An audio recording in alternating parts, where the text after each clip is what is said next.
আহ, কতদিন পর চড়তে বেরিয়ে কি যে ভালো লাগছে।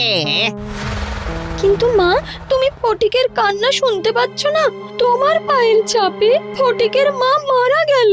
জগতের এটাই তো নিয়ম, বড় প্রাণীর পায়ের চাপে ছোট প্রাণীরা মারা যায়। তবু এটা ঠিক নয় মা। আমি তোমাদের সঙ্গে থাকবো না, মানুষের সঙ্গে থাকবো।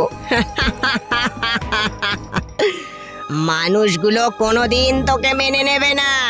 শোন, আমরা চেহারায় রাক্ষস, আর মানুষের মনের মধ্যে রাক্ষস থাকে। তাদের দাঁত নখ তারা লুকিয়ে রাখে, বুঝেছিস? সুযোগ পেলেই বের করবে, হাতের কাছে পেলেই মেরে ফেলবে। না, মিথ্যে কথা। আমি মানুষের সাথেই থাকবো।